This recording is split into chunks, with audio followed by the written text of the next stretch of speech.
One. Hey, I'm Lana 6, and thank you for joining me this week. I have things to talk about. Things, yes. Oh no, I actually did come up with a topic today. So I wanted to talk about my experience with playing a dwarf barbarian in Dungeons and Dragons 5e. So, for those of y'all who aren't really familiar with Dungeons and Dragons, it's a tabletop role playing game, and you're basically going out and adventuring, but at a table with a group of maybe 5 or 6 people. And the if you've ever played any like MMO or anything, a barbarian is kind of like the role of a tank. So basically, front of the line, always rushing in before your group does, so that way you're basically taking all the damage, all of everything. And one of the reasons I like playing a barbarian so much is, quite frankly, I get to say, all right, well, I am running in. I am doing things. I am going to smash. Okay. Mind out of the gutter. So, the thing is, with barbarians, though, is like they have so many little unique features on them. And even though they're a hack smashy type of character, they have a lot of pretty nifty, cool stuff. So, one of the things that I like about my character is that I play a Path of the Zealot barbarian, which means that when I rage, and by rage, what I mean is um, basically I take half damage. So, and rage is one of those things where basically something has to constantly hit you for you to stay raging. Because, I mean, after all, if somebody hits you in real life, you're going to be mad. And you're going to want to put their face in a wall. So, the half damage is pretty awesome because it's like, oh, they crit you. Yeah, but half damage. Actually, come to think of it, I don't think anything's ever crit me, so let me hold that statement on if I actually take half damage or full damage. I need to look that up. I'm still fairly new. I've only been playing a couple years, and I've been playing this particular character for about 6 months. This character I actually picked up from somebody else because they dipped out and I dipped in and was like, hey, do you want to play? Sure. I don't know what I'm doing though. And that's, honestly, that's like kind of like my life motto, really. It's like, do you want to do the thing? Yay! Do you know what you're doing? No! I have no idea. But I'm going to do it anyway. And hopefully I'm going to be successful at it. Because if I'm not, then I'm pretty fucked. So, I found myself liking more of the tanky characters. Because, one, you control the pacing of the group.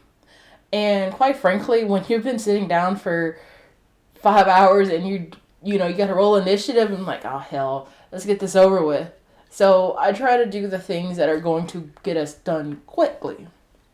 Mainly because if it's a life and death situation, and by that I mean my character is either going to make it through the encounter or not, as it happened once, but I was revived. I will survive. Oh, or what is that? I will revive. Whatever. So the one of the raging points though is that you only can do it 4 times before resting for, I think it's what's called considered a long rest. Basically, your character has to go to sleep, wake up, you're refreshed, and all your rage points are reset. So and that's just one little bit of it. Then another part of it, it's like the role playing aspect. It's like, I'm a drunken dwarf, but I'm a drunken woman. So it's kind of like, am I role playing myself? So the cool thing about doing Dungeons and Dragons online is that I can actually sit at my house and get plastered and play. And I am so in character where it's like, ooh, you're doing a lot of role playing. That's great. You're like, I want another drink. And then so I say that I'm usually getting up and walking to my kitchen and getting another drink. Yeah. So during one of the encounters, I actually tried to bribe a dragon with a barrel of whiskey, the finest whiskey in the land. The dragon didn't drink, so that was a little disappointing. What was really disappointing is that those barrels burnt up. Like, oh, I think I would have cried. Like, like in real life, if I would have been encountering a dragon that I tried to bribe with whiskey and like, not having it at all. Oh, that was so disappointing. Because I'm like, I just knew that this was going to be a stroke of genius, and it wasn't.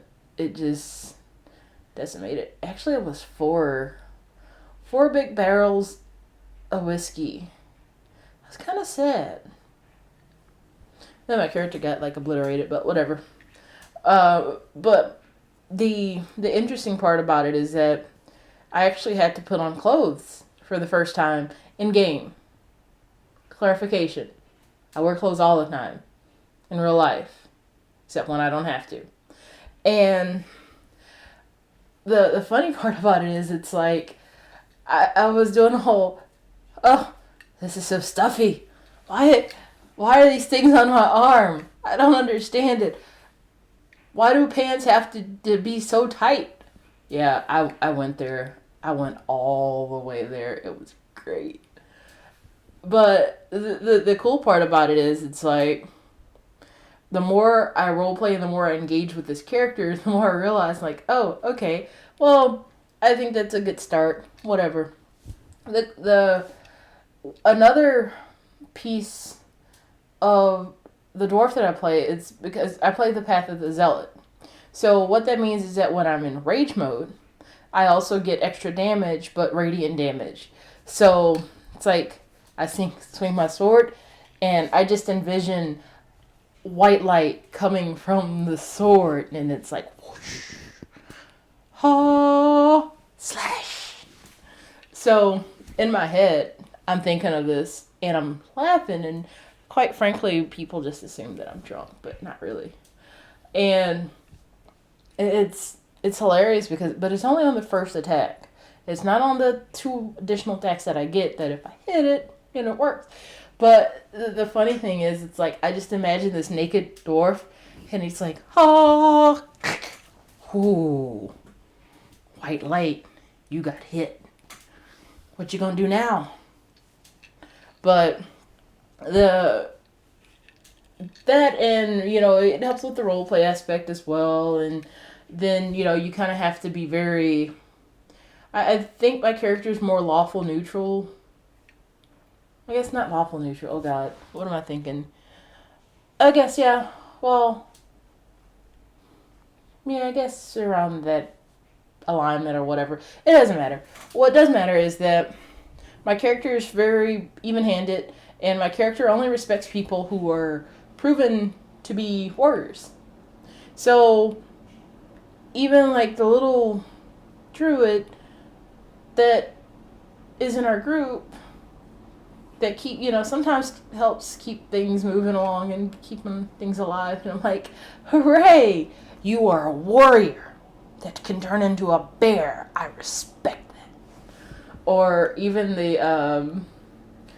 we got a warlock in the group that apparently doesn't sleep, and I guess that's part of their character. And I think when I met that particular character in the game, it's like, oh, he bought me a drink. I like him, but I didn't quite respect him until that first encounter, and I'm like, you crazy person, I respect you. So, moral of the story, I respect people that are warriors. I don't know. But the game is so complex. Like, I didn't really realize what I was getting myself into. Like, again, I said, I do things and I don't know what's going on. And I didn't realize how, like, complex the game is and how complex each individual character is, because I was like, oh, barbarian, I just hit things. But then it's like, no, it's not just hitting things. It's also having some type of strategy. Even though you're, on paper, not the smartest person in the world, you are still a warrior, and you have to think like a warrior and encompass being a warrior. So the the cool thing about the whole that whole thing is, it's like you feel connected to your character in a way that you may not necessarily connect with other characters. Like for me, example, I do a lot of PvP in World of Warcraft. So naturally, I gravitate to those characters that are in your face, that are I'm gonna be in your space, be in your face. I'm going to close the distance between us two, and I am going to survive. You are not. I know it's like dangerous to say in 2020, but anyway. But so with playing the Barbarian, my goal is to say, hey, I'm protecting my group behind me. They're going to throw things at you, and I'm going to just be in your face slashing and doing all sorts of random stuff. And oh, here's a table, let me jump on it. So this one time, I actually I had to roll a dexterity check, to see if I jumped on the table. And you know what? I did not succeed at that dex check, and I was a little upset about that. I actually think I rolled in the single digits, the lower single digits, and it's like, your character is prone. I was like, but why? I'm a warrior.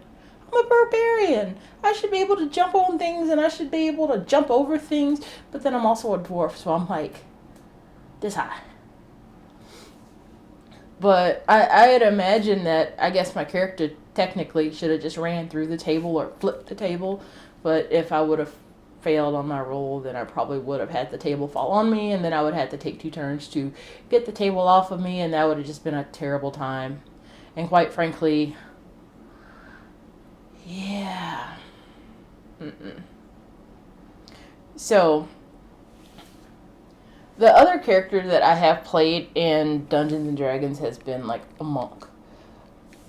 But I also played Way of the Drunken Master Monk. So it's kind of like, there's a theme here.